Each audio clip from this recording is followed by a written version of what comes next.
क्यों एक middle class आदमी कभी रिच नहीं बन पाता, जबकि वो पूरी लाइफ बहुत मेहनत करता है, दिन में ऑलमोस्ट 10 से 11 घंटे काम भी करता है। अगर आप भी इस ट्रैप से बाहर निकलना चाहते हो तो आज का वीडियो आपके लिए है। मेरे साथ इस वीडियो को एंड तक देखिए और हम समझेंगे मिडिल क्लास आखिर किन्हें बोला जाता है इंडिया में, और अगर आप भी इस ट्रैप में फंस चुके हो तो आप इस ट्रैप से बाहर आने के लिए क्या क्या कर सकते हो। तो पहले हम समझते हैं कि मिडिल क्लास आखिर है कौन। तो अगर आप अपनी बेसिक ज़रूरतें पूरी कर पा रहे हो, थोड़ी सेविंग्स कर पा रहे हो और आपके पास ईएमआई का थोड़ा बहुत प्रेशर है, तो आप इंडिया की मिडिल क्लास डेफिनेशन में फ़िट होते हो। अब हम समझते हैं कि 3 टाइप के मिडिल क्लास कौन होते हैं। एक तो lower middle class, then middle class and upper middle class. तो लोअर मिडिल क्लास जो होते हैं इनका फोकस होता है प्राइमरली एजुकेशन पे, बेसिक फूड, एजुकेशन, ईएमआई पर चल रहा होता है, इनके पास सेविंग्स कम होती है। फिर आते हैं मिडिल क्लास, इनके पास बेसिक एमिनिटीज़ के साथ साथ थोड़ा और स्पेंड करने के लिए स्कोप होता है, जैसे ओकेजनल वेकेशंस पर जाते हैं, थोड़ा बेटर फ़ोन यूज़ कर पा रहे होंगे और करने की क्षमता रखते हैं थोड़ा बहुत, जो बिल्कुल ही लोअर मिडिल क्लास है उनसे ज़्यादा। फिर आते हैं अपर मिडिल क्लास। ये वो लोग हैं जो लग्जरी एसेट्स जैसे high and laptops, AC, premium cars afford कर सकते हैं, जिनका फोकस इन्वेस्टमेंट और वेल्थ क्रिएशन पे शिफ्ट हो चुका है। तो अब हम समझते हैं कि इस ट्रैप से निकलने के लिए आपको करना क्या चाहिए। तो फर्स्ट पॉइंट है कि earned income versus asset creation. तो सबसे पहले जो भी आप इनकम अर्न कर रहे हो उससे असेट बनाने के बारे में सोचो। जब आप काम करते हो तो आप अपने लिए पैसे कमाते हो, जब आप एसेट्स खरीदते हो तो पैसे आपके लिए काम करते हैं। अब इसको एग्जांपल से समझते हैं। जैसे अगर आप 50,000 एक्स्ट्रा बचाकर एक नया आईफोन लेते हो तो वो लाइबिलिटी है। अगर वही 50,000 अपने किसी स्टॉक्स में डालते हो, डिविडेंड में डालते हो या इंडेक्स फंड में डाले जो 12% रिटर्न दे रहा है, तो वो आपके लिए हर साल 6,000 की पैसिव इनकम जनरेट करेंगे। तो इस तरह से आप उस एसेट से अपनी इनकम को जनरेट कर सकते हो। सेकंड पॉइंट है लाइफस्टाइल इन्फ्लेशन।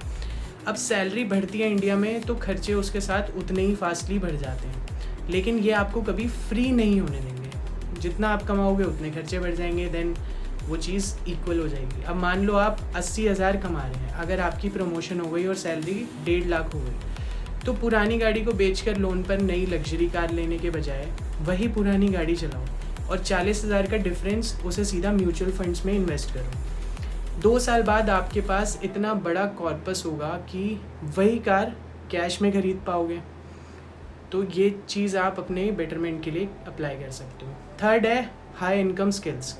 अब ऐसी स्किल्स जो 100 लोगों की जगह एक आदमी कर सके। सिर्फ कोडिंग आना अब आम बात नहीं है, लेकिन एआई एजेंट्स बनाना या डेटा पाइपलाइन को ऑटोमेट करना, ऐसी चीज़ों में जब आप अपने आप को अपना टाइम इन्वेस्ट करते हो, अपनी स्किल्स अपग्रेड करते हो, तो आपको फ्रीलांसिंग में भी आप पैसे कमा सकते हो और अपनी जॉब्स को भी अपग्रेड कर सकते हो। अब चौथा पॉइंट है आपको मल्टीपल सोर्सेज ऑफ इनकम बनाने होंगे। एक ही सोर्स पर डिपेंड रहना फाइनेंशियल सुसाइड जैसा है।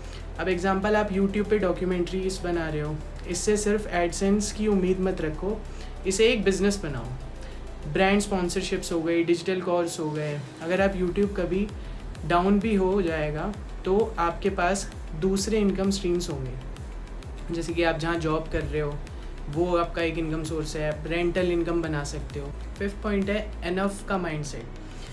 अब लोग वो चीज़ें खरीदते हैं जो उन्हें पसंद नहीं है, सिर्फ इसलिए कि दूसरों को इम्प्रेस करने के लिए, शो ऑफ करने के लिए, इंस्टाग्राम पर कूल दिखने के लिए हर महीने महंगे ब्रांडेड कपड़े खरीदना मिडिल क्लास की सबसे बड़ी गलती है। जब आप अपनी नेटवर्थ बढ़ा लोगे तो आपको किसी को इम्प्रेस करने की ज़रूरत नहीं पड़ेगी, क्योंकि आपके पास फाइनेंशियल फ्रीडम होगी। तो दूसरों को खुश करने की बजाय अपने ऊपर फोकस करो, मैं एसेट्स कैसे डेवलप करूं जिससे कल को मेरी इनकम जनरेट होगी। 6 पॉइंट है टैक्स प्लानिंग। अब टैक्स सिर्फ खर्चा नहीं है, ये आपके फ्यूचर का लॉस है। अब कैसे? एग्जाम्पल, अगर आप 15 लाख से ज़्यादा कमा रहे हो तो टैक्स स्लैब भी हाई होगा। अगर आप एनपीएस नेशनल पेंशन सिस्टम में इन्वेस्ट करते हो तो आप 50,000 का एक्स्ट्रा टैक्स डिडक्शन ले सकते हो। अब ये छोटे छोटे स्कीम्स, छोटे छोटे स्टेप्स हैं जो आपको 15-20 हज़ार बचा कर देते हैं जो आप दोबारा इन्वेस्ट कर सकते हो। तो आपको अपना टैक्स भी वाइजली पे करना चाहिए। 7 पॉइंट है गुड वर्सेस बैड डेट। अब डेट एक उस आग की तरह जो घर को गर्म भी कर सकता है और घर को जला भी सकता है। अब बैड डेट होता है अगर आप क्रेडिट कार्ड पर हॉलीडे जाओ या लाइबिलिटीज़ की EMIs बनवाते रहो, तो वो आपके लिए बैड डेट है। पर गुड डेट है अगर आप होम लोन लेना, ऐसी प्रॉपर्टी लो जो आपको इनकम जनरेट करके देगी, आज नहीं तो कल आपका एक असेट भी बिल्ड हुआ प्लस रेंटल इनकम भी आप जनरेट करोगे। तो डेट लेना अच्छी चीज़ है अगर आप गुड डेट लेते हो, अच्छी चीज़ों में उसको इन्वेस्ट करते हो। लास्ट और आखिरी चीज़ है अपना सोशल एनवायरनमेंट। तो आपके दोस्तों की बातें ये डिसाइड करती हैं कि आपका फ्यूचर क्या होगा। तो एग्जांपल्स लेते हैं कि अगर आपके दोस्तों का ग्रुप है जो हर वीकेंड महंगे क्लब्स या पब्स में खर्चा करने की प्लानिंग करते हैं, तो आपको आप भी कभी इन्वेस्ट नहीं कर पाओगे। ऐसे ग्रुप्स ज्वाइन करो जहाँ पे आपको फाइनेंशियल फ्रीडम के बारे में सिखाया जाए, जहाँ लोग स्टॉक्स के बारे में बात कर रहे हैं, साइड हसल्स के बारे में बात कर रहे हैं, हेल्थ फिटनेस के बारे में बात कर रहे हैं, जहाँ पे आप मेंटली ग्रो कर पाओगे। तो मिडिल क्लास बेसिकली एक माइंडसेट है जो हमें चेंज करने की नीड है। अगर आप सेम माइंडसेट के साथ अपनी स्पेंडिंग्स को रखोगे तो आप इस ट्रैप से कभी भी बाहर नहीं आ पाओगे। अब इस चीज़ की समरी यही है कि आपको एक ऐसा माइंडसेट डेवलप करना होगा जिससे आप अपने एसेट्स में इन्वेस्ट करोगे। अब आप बोलोगे कि यार मैं अपनी इस एज में हर चीज़ अगर इन्वेस्ट ही करता रहूँगा तो मैं जीऊँगा कब, व्हेन विल आई स्पेंड। मतलब हम इंस्टाग्राम पे बहुत सारी रील्स देखते हैं कि आज नहीं जियोगे तो कल टाइम निकल जाएगा, आप बूढ़े हो जाओगे। बट आपको कोई भी ये नहीं कह रहा कि आपको जीना छोड़ देना है या आप खर्चा मत करो, हर चीज़ इन्वेस्ट कर दो, स्टॉक्स खरीदो, ये करो वो करो। ऐसा कुछ नहीं है। इट जस्ट कि आपको चीज़ों को बैलेंस करना आना चाहिए। अगर आप 50,000 से ग्रो कर रहे हो अपनी सैलरी में, तो आपको उसको बैलेंस करके चलना है। आपको 50,000 ऐसी लाइबिलिटीज़ में नहीं डालना है जो आपको कोई इनकम जनरेट करके तो दे नहीं रही। उल्टा आपने उसको 50,000 की जगह 1 लाख की चीज़ ली, आपके पास 50,000 का और ज़्यादा लोन हो गया या फिर आपने क्रेडिट लिया उसके लिए, तो आपकी वो इंस्टॉलमेंट्स बन गई।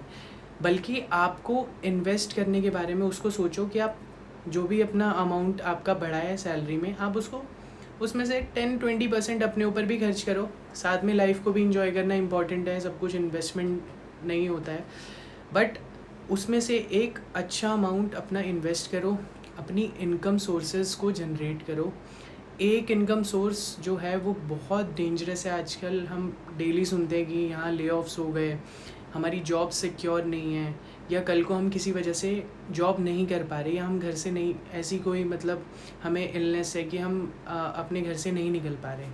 तो हमारे पास ऐसे एसेट्स होने चाहिए जो हमें घर बैठे भी पैसा कमा के दें, ताकि हम कल को किसी पे डिपेंड ना करें किसी भी तरह की इनकम के लिए। हम अपने आप को फ्री कर पाएँ उस चीज़ से, जो कि आज की वीडियो का टॉपिक भी था कि हम मिडिल क्लास ट्रैप से बाहर कैसे निकलें। अगर हम यही माइंडसेट रखेंगे कि हमारे सैलरी 50,000 से बढ़ गई तो हम नए कपड़े ख़रीद लेते हैं, आज हम नॉर्मल टी शर्ट पहन रहे हैं किसी ब्रांड की और हम सोचें कि अब हम और अच्छे ब्रांड की कपड़े पहनेंगे और ज़्यादा एक्सपेंसिव वॉचेस ले लें, या फिर मे बी गाड़ियों का शौक़ होगा किसी, वो ले लें, तो आप इस ट्रैप से कभी नहीं निकल पाओगे। फिर आप जितना कमाओगे आपको उतना ही कम पड़ेगा, आप क्रेडिट लोगे उसके लिए, एंड देन आप EMIs के ट्रैप में फंसते रहोगे। मतलब जितना अर्न करा उतना हम स्पेंड करेंगे। बट अगर आप 100 रुपये कमा रहे हो, उसमें से आप 20 रुपये अपने ऊपर खर्च करोगे, 80 कहीं पे इन्वेस्ट करोगे, और मे बी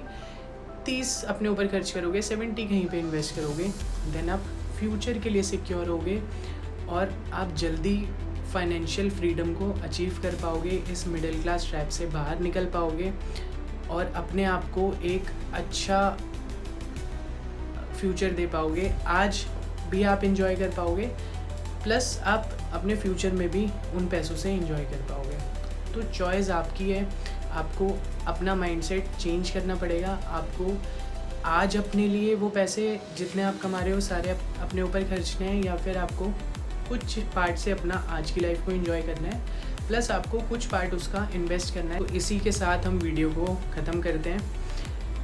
आप मुझे बताओ कि आप फाइनेंशियली फ्री होने के लिए कौन से स्टेप्स अपनी लाइफ में लेते हो या इस वीडियो को देखने के बाद लोगे।